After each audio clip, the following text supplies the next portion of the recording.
अस्सलामुअलैकुम वरहमतुल्लाहि वबरकातुहू। नाज़रीन किराम, उम्मीद करता हूँ सभी लोग खैर वाफियत से होंगे।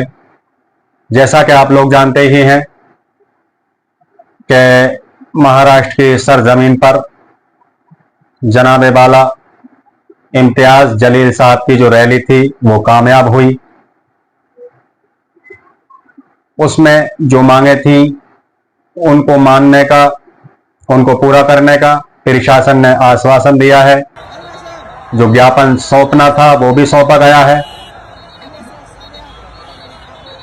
इससे एक मैसेज ये मिलता है कि जब तक हम एक मुट्ठी में बंद हैं तब तक हमारी ताकत है।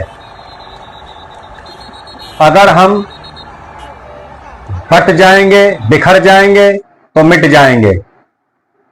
इसलिए मुझे वो शेर याद आता है कि न संभलोगे तो मिट जाओगे एक दिन ए मुसलमानों, न संभलोगे तो मिट जाओगे एक दिन ए मुसलमानों, तुम्हारी दास्तां तक न होगी दास्तानों में। मैं मुबारकबाद पेश करूंगा उन नौजवानों को, उन लोगों को जो इम्तियाज जलील साहब की रैली में शिरकत करने के लिए पहुंचे, उनके कंधे से कंधा लगाकर चलते रहे। और कल का जो नजारा था वो नजारा वाकई में देखने वाला था। पता चला कि प्रोटेस्ट कैसे किया जाता है, रैली कैसे निकाली जाती है। तिरंगा यात्रा जब निकाली तो उसमें लग रहा था कि हाँ, ये तमीज और तहजीब वाले लोग हैं। इस तरीके से नहीं थी रैली जैसे और लोगों की होती है, दूसरों के खिलाफ नारेबाजी, दूसरी कम्युनिटी के खिलाफ नारेबाजी, ये कुछ नहीं। अपनी मांग थी कि अगर कार्रवाई नहीं की जाएगी, गुस्ताखे रसूल जो है रामगिरी, अगर उस पर जो लायक कार्रवाई है, जो होनी चाहिए, अगर वो नहीं होगी तो हम प्रोटेस्ट करेंगे। हम संविधान के दायरे में रहकर प्रोटेस्ट करेंगे, आंदोलन करेंगे।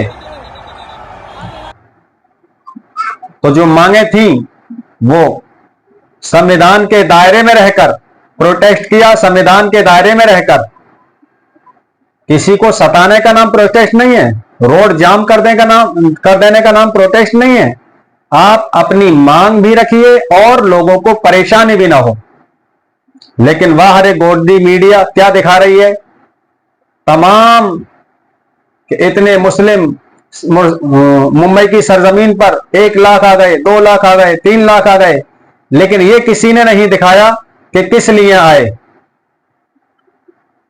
भाई, अगर प्रशासन पहले ही जाग जाता और इसमें पहले ही वो गंभीरता से जो एफआईआर दर्ज हुई हैं उन पर कार्रवाई करता तो ये लोगों को रोड पर आने की जरूरत ही नहीं थी।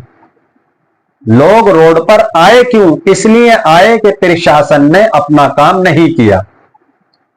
और जब प्रशासन अपना काम नहीं करता है तो फिर लोगों को सड़क पर उतरना पड़ता है, वो भी संविधान के दायरे में रहकर। हमें अपना हक मांगने के लिए संविधान ने यह हक दिया है कि अगर हमारे साथ नाइंसाफी हो रही है, ना हक तलफी हो रही है, तो हम संविधान के दायरे में रहकर आंदोलन करें, प्रोटेस्ट करें, रैलियां निकालें। तो मैं जनाबे बाला इम्तियाज जलील के साथ साथ तमाम नौजवानों को मुबारकबाद पेश करता हूं कि रैली कामयाब रही।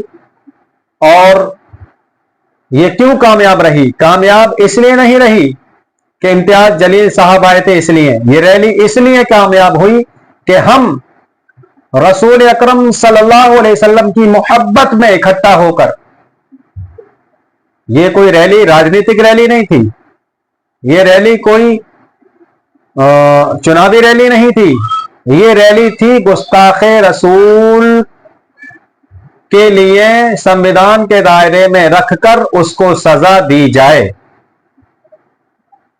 अगर उसने गुनाह किया है तो वो बाहर क्यों घूम रहा है? उसने गलत टिप्पणी की है तो उसको उसकी सजा क्यों नहीं मिल रही? क्या वो किसी आईपीसी की धारा में आता है या नहीं? इसीलिए मैं कहता हूं कि जब तक हुक्मरान जो है ना, हुक्मरान अगर दो चश्मों से देखेगा तो इंसाफ नहीं कर पाएगा। अगर कोई भी संवैधानिक पद पर है तो उसको एक चश्मे से सबको देखना पड़ेगा। अगर एक चश्मे से देखा होता तो जैसे सलमान अजहरी साहब जेल में पड़े हैं बिना किसी खता के, और इधर तो खता हुई है, सबूत है, तब भी उनके ऊपर कोई कार्रवाई नहीं है। तो ये यहां से पता चलता है कि दो चश्मों से देखा जा रहा है, मुस्लिम को अलग और गैर मुस्लिम को अलग चश्मे से। भाई अगर गुनाह जिसका है, मैं ये नहीं कहता कि मुस्लिमों ने गुनाह किया है तो उनको सजा मत दो, अगर मैंने गुनाह किया है तो मेरे गुनाह की सजा मुझे मिलनी चाहिए। अगर किसी गैर ने गुनाह किया है, कोई खता की है, कुछ गलत किया है, तो उसको उसके गलत की सजा मिलनी चाहिए। तो ये रैली इसीलिए थी कि इतनी बड़ी टिप्पणी करने के बाद वो बाहर घूम रहा है और एक उनके साथ और आ जाता है। वो कहता है कि 24 घंटे के लिए पुलिस को हटा लीजिए। भाई क्यों यार बचकाना हरकतें करते हैं? बचकाना हरकत ये ठीक नहीं है। पुलिस आपकी है, प्रशासन आपका है, सरकार आपकी है, फिर भी आप ये कह रहे हैं। हमने तो ऐसे ऐसे वीडियोस देखे हैं कि दिल्ली में जो दंगे हुए थे उसमें लोगों के साथ पुलिस वाले भी ईंट और पत्थर मार रहे थे। पुलिस तो खुद आपके तरफ से लड़ती है। लेकिन मेरे भाई मैं फिर आपसे यही कहूंगा, सब हिंदू मुस्लिम सिख ईसाई जो मेरे देश के वासी हैं वो सब, अगर हम उंगली को काटें जो खून निकलेगा तो सबका एक ही कलर का होगा। इस नफरत में कुछ नहीं रखा। हां अलबत्ता एक चीज है कि उल्टे सीधे बयान देने से वो लोग सुर्खियां बटोर लेते हैं जिनको कोई पूछता नहीं है, जिनकी कहीं कोई वैल्यू नहीं है। उन्हें पता है कि मोहम्मद सल्लल्लाहु अलैहि वसल्लम पर गलत टिप्पणी कर दो तो मुझे पूरा देश जानने लगेगा। और यही चल रहा है आजकल। मशहूर होना है तो मुसलमानों के लिए आग उगलना शुरू कर दो। मशहूर होना है, अगर मीडिया में छाना है, न्यूज चैनल पर कुछ दिन बने रहना है, तो किसी पैगंबर के बारे में गलत टिप्पणी कर दो। बहुत आसान समझ लिया है। मगर इसकी भी पकड़ होगी। आज जो मैं आपके सामने वीडियो लेकर आया हूं, मैं इसलिए लेकर आया हूं कि ये रैली निकालने की जरूरत पड़ी क्यों? इतने लोग इकट्ठा हुए, क्या जरूरत थी? जरूरत यही थी कि प्रशासन ने अपना काम नहीं किया, और जब प्रशासन अपना काम नहीं करता है, सरकार अपना काम नहीं करती है, तो पब्लिक को रोड पर आना पड़ता है। ये पब्लिक का हक है कि वो रोड पर आए, अपना हक मांगे जायज तरीकों से, संविधान के दायरे में रहकर। ये हक हमें दिया है संविधान ने कि अगर हमारे साथ या किसी और के साथ नाइंसाफी हुई है, हक तलफी हुई है, तो उसको प्रोटेस्ट करने का पूरा हक है। मगर कल मैं न्यूज चैनल देख रहा था, कोई न्यूज चैनल कुछ चला रहा है, कोई कुछ चला रहा है, कोई कुछ चला रहा है। भाई ये जो प्रोटेस्ट कामयाब हो गया, ये न्यूज चैनलों को हजम नहीं हो रहा कि इतनी भीड़ एक इंसान के बुलाने से आ क्यों गई। मेरे भाई वो एक इंसान, वो इम्तियाज जलील के कहने से नहीं आई, वो आई है रसूल अकरम सल्लल्लाहु अलैहि वसल्लम के साथ जो गुस्ताखी की गई, उस गुस्ताखी के विरोध के लिए आई। वो उस गुस्ताखी के विरोध के लिए आई कि ये इतना बड़ा गुस्ताखाना जुमला कहने के बाद इतना जहर उगलने के बाद अगर ये बाहर घूम रहा है तो किसकी छत्र छाया में? तो मैं फिर एक बार मुबारकबाद दूंगा कि रैली कामयाब रही। और अगर इसी तरीके से, अब मैं एक बात तो आपको बताता हूं कि अपना एक मकाम हासिल करो, अपने सांसद भेजो, अपने विधायक भेजो,